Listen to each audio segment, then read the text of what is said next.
Welcome to Founders Future, a podcast powered by Closers.io, where we dive into the journeys of innovative entrepreneurs and explore the road ahead of them and their companies.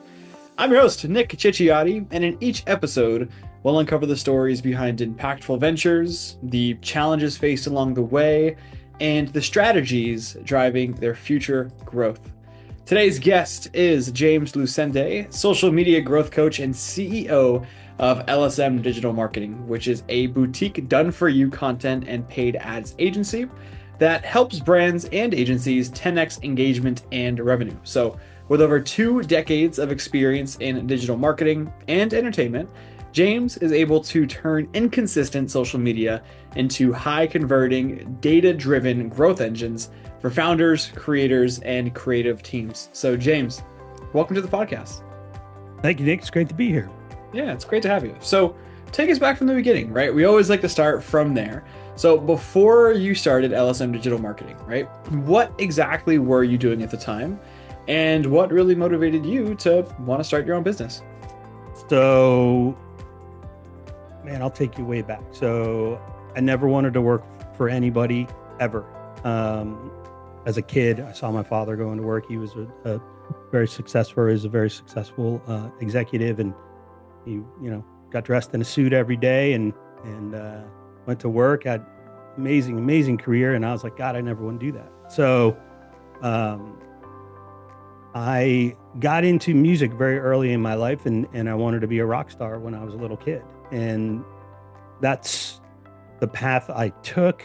And to shorten that story, that led me to, in my late teens and early 20s, getting more into music production, songwriting, engineering. And this was in the early 90s. And I just really fell in love with that. I liked being behind the scenes. I liked making money. So I became the go-to guy for singers in the area where I was, which was just northern New York City, to create and write songs for demo tapes to take to the labels and stuff. So that was like my early stages of getting into branding, because I was helping these singers kind of figure out who they were and what they Yeah. needed to present, and not just, slap a cassette tape and be like, hey, this is my song. And this is obviously pre-social media. And that went on for about till about 2000. I sold that studio. I moved to South Miami, and MySpace came out. And I saw MySpace, and I saw all the music artists on there, and I was kind of in between, like, what am I going to do? Am I going to open another studio? Am I just going to be a writer? And I saw all this talent on MySpace, and I started calling them up. I started emailing them, and I said, hey, I have a plan for developing you as an artist. Are you interested? So I started in social real early, and I was getting talent there. I was getting songwriters. First, I started managing songwriters. Then I got artists, and I started managing artists, developing artists. Wow. And my niche turned out to be tween and teens. I got introduced to a lot of guys in Orlando right after the boy band explosion. And so I was just kind of scouring the early days of social media looking for kids and for music, and presenting to their parents a plan that would potentially get them a record deal, but at the same time, teach them how to produce, how to write, how to engineer, and give them other options as careers when the music thing most likely won't work out. And that's not something the artist wants to hear, but that's the stuff I would say to the parents. Yeah. And so what that did was kept me in a very young frame of mind and put my head in social media as it evolved. So, here comes Twitter, here comes Instagram. Obviously, Facebook was out, and like I said, MySpace. And so, as soon as the first time I saw anyone promote anything on Instagram, I was like, oh my God, that's it. Yeah. Like nobody else gets it right now, but that's where it's going. Um, so eventually I moved to Nashville. And I was going to get out of the music business, and I tried to not be in it. And I found a kid through a Craigslist ad, and super talented. And the short story is he went viral on YouTube in 2011, 2012, Oh, wow. millions of views. I was shopping Yeah. him to labels in LA and Nashville on that alone. Besides his time, I was like, look at all these people globally watching this. And the labels were like, why do we care about that? Nobody cares about artists coming from social media. And I was like, well, maybe not today, but they will. Hmm. So I was kind of always in front of it. And then my next step in it was to reach out to brands and get and monetize the artist, get them paid. And then, gosh, so I was doing that till from like 2011 to my son was born in 2016. When my son was born, I literally lost all the passion to write and produce and really take care of other people's kids. So I Yeah. needed something to do. Um, so I was in social media so deep. I was like, let me see what I can do. So I was like, let me test it on my newborn kid. I'm just gonna pimp out my kid and see what happens. Yeah. Because I was like, look, that's the hardest space. Babies is probably the most crowded space on social media. Boobs and babies, right? So I made him an Instagram account. And by the time he was 2, he had 40,000 followers. By the time he was 3, Wow. his third birthday was sponsored by Mattel, and our house was full of stuff from Thomas. Um, we were doing things like MommyCon and all these influencer events where like he's in a stroller and he has more followers than like the so-called big influencers at That's these events. crazy. Yeah, so I was reaching out to brands, baby brands, toddler brands, saying, "Hey, I got this kid. Here are the metrics," and they're like, "What's a metric?" And basically telling these people what was coming down the pipe for them to be able to advertise their products by showing them the amount of eyeballs that my son had.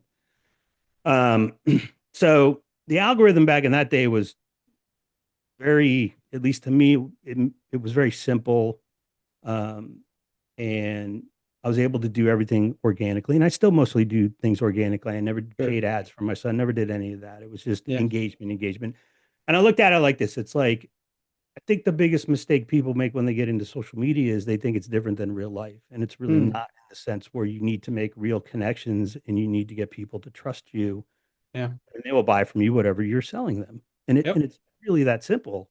Um, and the mechanics of it are just, a little bit higher tech, but the Totally.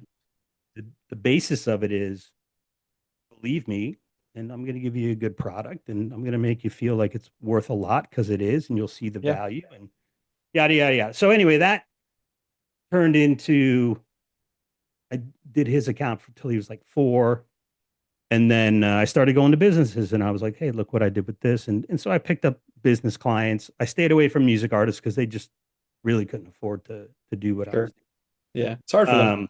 But at it's the least starting basic out. principles of marketing. It was, figure out your brand, figure out your voice, what's your message, find the audience, and then connect the audience to the brand and the message. And Yep. that never changes. People like to think it changes, but it really doesn't. Yeah. Yeah, that's incredible. What an evolution as well. Like to go from the music industry and then have like your infant go viral and be like an international sensation, right? And then more so pivot into helping other businesses now. So I am curious, like at this point in, who would you say is like your ICP and how do you go about giving them the support that they need? Um, you know, I'm up for everybody, really. Like anyone who's willing to listen and change what's not working for them, that's who. Like Mm, that's my biggest hurdle too. When people come to me and they're like, a business comes to me or a personal brand, and they're like, what can I do different? And I tell them, and they're like, no, we don't want to do that. So, you know, what, been there? yeah, right. So, Yeah. um, I, my ideal customer is someone that is willing to pivot when I say it's time to pivot. Yeah. And not just because they're hoping I'm right. It's discussions and stuff. There's Sure. proof in the pudding. Like, hey, look at what's happening over here. Look at what's not happening over here. And you know, it's not just wishing. And I see brands all the time. I know brands that have been posting the same stuff for year over year over year, and they can't figure out why it's not going viral, why they're not getting more than, 10 likes and a couple comments. And it always comes down to they never change, you know? Yeah.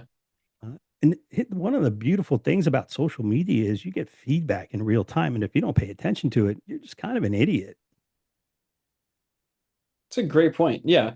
And especially now, because like a lot of the algorithms, they prefer when you use their newer features. So they will boost your Yeah. content even more. It's like right now there's like trial reels, right? Which is like helping a lot of people gain a lot of traction with specific reels that are going out, right? Because it's now kind of taking the same algorithm that TikTok had, where you'd post a reel, it would go and it would just cast the net to a bunch of random people. Mhm. And whoever started to engage with it more, it would start to post or show more of that type of audience, that piece of content, right? So how are you going about, since you are able to work with a lot of people, it's just more so their willingness to change. Mhm. How are you going about like client acquisition in itself, in terms of going out, getting the right clients, direct response, good stuff, and then the more so like brand awareness side as well? So my front facing business stuff is horrible. I am my worst client. And my only explanation to that is for that is that I do other people's stuff all day long. And then when it comes to me, I'm like, yeah, I just don't want to do it. But the other side of that is I get referrals. Um, Last year I went on board with Damon John and his company, the Shark Group, and I'm a preferred vendor for the Shark Group. So when people go to Damon, like we need social media help, I'm one of the guys that they suggest that they talk to. Very cool. So that was after I had a really big business coach client named Roland Frazier. Roland Frazier has a lot of deals with Damon, and about a year in working with Roland and his team, which were some of the best people I've ever met in any of this, I was like, hey, I see Damon's looking for social media for his company. Why don't you connect us? And they were like, yeah, absolutely. So we connected, and they were like, no, we're going to use you for like the hundreds of people that come and ask us to help them. And it's not guaranteed, but I get a shot at all these people I would never have connected with. And Totally. everyone I've written a proposal for, we've won the contract. So um, I guess that makes me a little lazy on my front facing stuff. And if you look at my Instagram right now, Lucente Entertainment, you'll see pictures of my kid and videos of my kid playing baseball. And Very cool. I put a lot of stuff in stories to share for other people. And then in my highlights, I have past and current clients listed up there. And a lot of the clients that I've worked with, I can't even tell people about because they don't want people to know that they're paying someone to do their socials. Yeah. Yeah. So it sounds like it's more like strategic partnerships, Yeah. warm Yeah. network, referral. And Do that's you? that's you know, that's 10 years of grinding to get to that. It initially started when I first cast the net to get clients after my son, Craigslist. I went nuts on Craigslist, ran ads in all the major cities with the most small businesses. Um, Started with ridiculous fees of like 500 or $1,000 a month, but that's what I had to do to get book, Yeah. and to have a portfolio to show people. But it worked pretty quickly. It rolled out, and that's how I launched it. And then that started leading into referrals. I cold email people. Like I had Ricky Rocket, the drummer for Poison, as a client for 3 years. I got him by I cold emailed him with like, hey, this is what I can do to make you money on your socials. Here's what you're missing. And really, I told him everything that he could have done to do it, but he's smart enough to know he didn't want to do that stuff. Wow. Yeah. Yeah, it's incredible. You were selling the application of the information, not the information in itself, right? Hmm. Which I think even now a lot of people they refer to ChatGPT or different types of LLMs or AI, whatever you want to call it, and they ask it, hey, help me with my brand awareness or help me boost my socials. And it's like, well, here's what you can do. But at the end of the day, it doesn't have the right context, right? It can't really help you apply those things in real time. The information's out there, but well, if that's the case, why doesn't everybody have, hundreds of millions of subscribers on YouTube and hundreds of thousands of followers, right? Like there is still specific things that are in the details that gets left out, right? So, do you ever see yourself getting to the point, James, where you want to like bring more consistency in for lead flow, whether it be scaling or just having more of a book of business? Or do you think right now with the relationships that you have built out and the partnerships that you kind of want to coast with what you currently have? It's a great question. Theoretically, I should be like, yeah, lead gen. I love it. I even sell a lead gen platform called Stealth ID that gives you the full contact information of everyone who lands on your website. And then you also can search the internet using keywords. It will tell you who is searching for those keywords today and back 7 days and give you their full contact information. And it automatically downloads into a Google Sheet, then goes into your CRM or your email program, and you send off email journeys to people. It's all automatic. So I have that at my disposal, and I sell it to other people, and it's part of my packages or as a standalone. So I, it's weird. Like right now, I'm kind of in a downswing on clients, and it's Sure. a little scary. But when I'm like loaded, I'm like, I'm glad I don't have backup happening. Like client backup or backlog. Yeah. So the way I do it for me works now. And I also have a business partner. Her name's Lauren Hathaway. And then we have a team of five that do editing and do all the stuff. Like I don't manually do much of anything now except the ideas, the branding. I still love writing captions and um, bouncing stuff off of chat to work on captions. Like I'll never just have AI absolutely write a caption for me or anything. And that just kind of Yeah. satisfies my creative side, but also like helping people figure out who they are, you know? Yeah. Um, and that's just kind of my songwriting thing too. It's like, that's how you get songs out. You ask artists like, what do you think? What are you feeling? What were you doing in this? So, I love all that. But the back to your question, yeah, I mean, my issue with lead generation, I guess for me is, you don't know, but it's think I'm a little bit too high ticket for a lot of the lead generation that happens. And maybe that's just what's at my disposal and I haven't, witnessed anything better yet. That helps. Yeah. Very interesting. Yeah, because I mean, there's people out there like we have some clients that they have like 100K front end tickets and they're able to run paid traffic. Like we just had an individual spend, I believe it was 45 grand in ad spend, Mhm. and closed over $1 million in business, in like a month, which was insane. Like the 1 month of running ads. So, I mean, it really just kind of depends. And that's with you guys in place with your setters and stuff.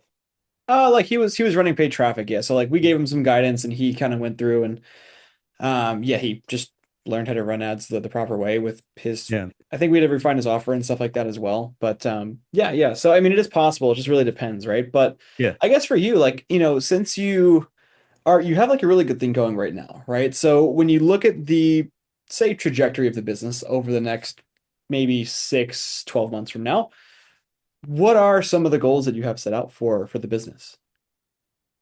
I mean, I'd like to double the revenue in the next 6 months. And the way it operates, one or two clients can do that pretty easily. Um, and you know, I really want to get the message out that as much as AI is helpful to everybody, it's also not the only answer to get what you need as far Hmm. as building, the social footprint and the social awareness and stuff. Like you were saying earlier, like, you just generating stuff just through AI, it's kind of garbagey even though it's new, it's like you already know when people are only using AI to do stuff. Oh And yeah. it's like, well, thanks for not trying too hard to get me as a customer, Yeah. Anything that says the word elevate in it, I'm like, ugh. Synergies, yeah. Yeah. Yeah. Not this, but So that. I don't know, I'm such a like wing it guy. Like 6 months ago, I wasn't making agents, and now I am because one day I was just like, I could probably do that, and that's how I am with everything. I'm like, well, I could probably do that. So I started building agents, and Yeah. and that's what's beauty, the awesome thing with this tech stuff. And It also hurts me with other people because they think the same way um, in their own business. And they're like, well, geez, well, maybe, gosh, my nephew is really good at the computer. Maybe he should be doing my AI stuff. um, but anyway, gosh, I don't know. Maybe I should have a better plan. I'm just kind of a renegade like that, I guess. It's okay. Yeah, no judgment either, right? Like, just curious. So it sounds like though you want to double the business, right? You want to Yeah. be able to double the workload. So what do you think might be some of the biggest challenges to making that happen? And we'll leave off here as well.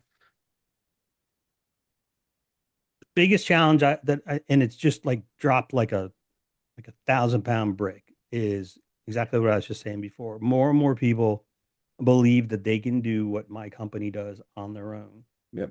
So the first thing that a company does when they're trying to save money, for some reason, wants to cut their marketing when it's not probably they should be doubling their marketing and just doing Agreed. it a lot smarter too.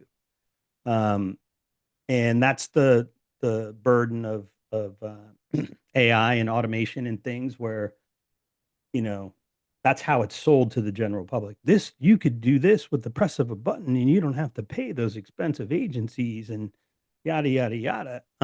It's kind of like this this Glock is like the best gun, and you're going to be the best shooter with it. It's like, you know, you got to know how to use the gun. It doesn't matter how good it is.